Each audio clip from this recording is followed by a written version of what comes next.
Hello बच्चों, चलिए इस प्रश्न को देखते हैं। मिश्रातु मैंगनीज के बने प्रतिरोधक तार पर लिए गए निम्नलिखित प्रेक्षणों से आप क्या निष्कर्ष निकाल सकते हैं। तो बच्चों, हमें यहाँ धारा तथा वोल्टता का मान दिया गया है। जैसे धारा का मान 0.2 है तो वोल्टता का मान हमें 3.94, धारा का मान 0.4 है तो वोल्टता का मान 7.87 दिया गया है। इस प्रकार अलग अलग प्रेक्षण लिए गए हैं और वो अलग अलग प्रेक्षणों के कारण हमसे क्या पूछा गया है। हमसे पूछा गया है कि इन प्रेक्षणों के आधार पर जो मिश्रातु है उस मिश्रातु मैंगनीज के लिए आप क्या निष्कर्ष निकाल सकते हैं। तो ये हमसे प्रश्न में पूछा गया है। तो चलिए बच्चों, हम देखते हैं मुख्य अवधारणा। तो बच्चों, प्रश्न में हम ध्यान से देखते हैं तो हमें पता लगता है कि एक प्रयोग किया गया तथा उस प्रयोग में ये प्रेक्षण लिए गए हैं और ये प्रेक्षण लेने के बाद हमसे पूछा गया है कि प्रतिरोधक पर ये प्रेक्षण लिए गए तो आप क्या निष्कर्ष निकालोगे।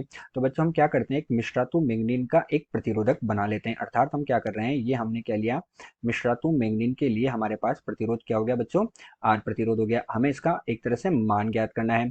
तो प्रतिरोध आर हो गया। अब प्रेक्षण में हमारे पास बच्चों धारा तथा वोल्टता लिखी हुई है। अर्थात हम क्या करते हैं, इसमें धारा को प्रवाहित करते हैं। अब इसमें धारा प्रवाहित करने करेंगे तो उसको नापने के लिए हम क्या बच्चों, एक अमीटर लगा देते हैं तथा हमने यहाँ पर क्या करी बच्चों, एक कुंजी लगा दी। एक तो हम लगा रहे हैं कुंजी, और इसको वोल्टता प्रदान करने के लिए हमने क्या किया, यहाँ पर इसको एक बैटरी से जोड़ दिया। तो ये हमारे पास क्या हो गई बच्चों, एक बैटरी हो गई। ये धन सिरा हो गया, ये ऋण सिरा हो गया, और ये इसका क्या हो गया बच्चों, वी वोल्टता होगी। इस तरह से हम क्या करेंगे, इसको जोड़ देंगे तो हमारे पास ये परिपथ तैयार होगा। बच्चों, जो बैटरी है, इस बैटरी पर जो वोल्टता आ रही है, इस वोल्टता को नापने के लिए हम यहाँ पर क्या करते हैं बच्चों, एक वोल्ट मीटर लगा देते हैं। तो हमने यहाँ पर क्या किया, एक वोल्ट मीटर को इस तरह से यहाँ पर हमने एक वोल्ट मीटर को लगा दिया, तो यहाँ पर वोल्ट मीटर लग गया। बच्चों, हम क्या देख रहे हैं इस चित्र में कि हमारे पास आर प्रतिरोधक वाला ये तार हो गया।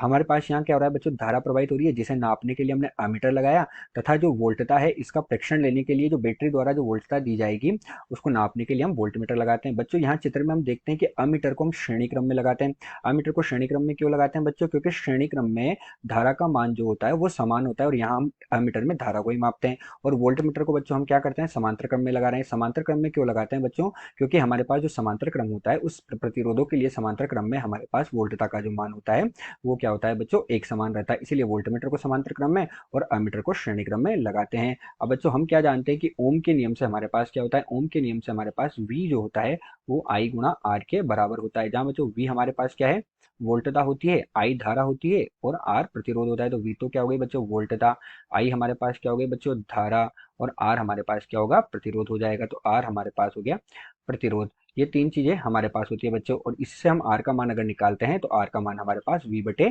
I के बराबर प्राप्त होता है। तो यही हमारे पास इस प्रश्न की मुख्य अवधारणा है। तो चलिए बच्चों, मुख्य अवधारणा के आधार पर प्रश्न को हल करते हैं। तो अब हम क्या देख रहे हैं, प्रश्न का हल देख रहे हैं। तो हल में हम क्या देखते हैं कि R बराबर बच्चों V बटे I है।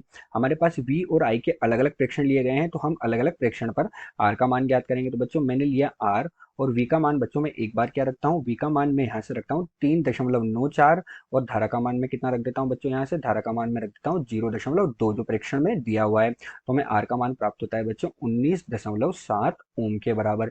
ये तो हमें R का मान प्राप्त हुआ। इसी क्रम में बच्चों मैं क्या करता हूँ कि R का मान फिर से निकालता हूँ अगले प्रेक्षण के लिए। तो अगले प्रेक्षण के लिए हमें क्या दिया गया है बच्चों, 7.87, तो V का मान दिया गया है, और 0.4 हमें किसका मान दिया गया है, आई का। तो यहाँ से भी हमें बच्चों आर का मान कितना प्राप्त होता है, 19.7 ओम प्राप्त होता है। इसी प्रकार मैं क्या करता हूँ, एक अन्य और प्रेक्षण ले लेता हूँ। उस अन्य और प्रेक्षण में भी मैं आर का मान निकालता हूँ।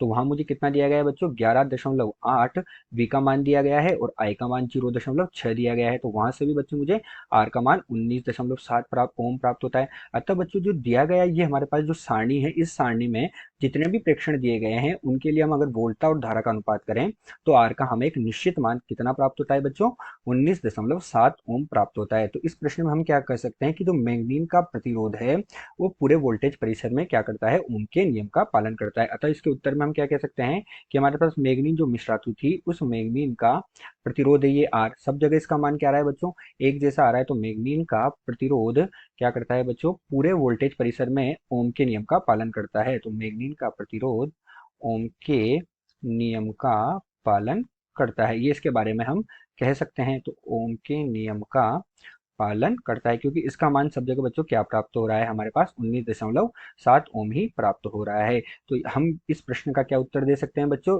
हम निष्कर्ष निकाल सकते हैं कि जो मैग्नीन मिश्रातु है, उस मिश्रातु मैग्नीन के लिए जो प्रतिरोध है वो ओम के नियम का पालन पूरे के पूरे वोल्टेज परिसर में कर रहा है। आशा करते हैं आपको प्रश्न समझ आया होगा। धन्यवाद।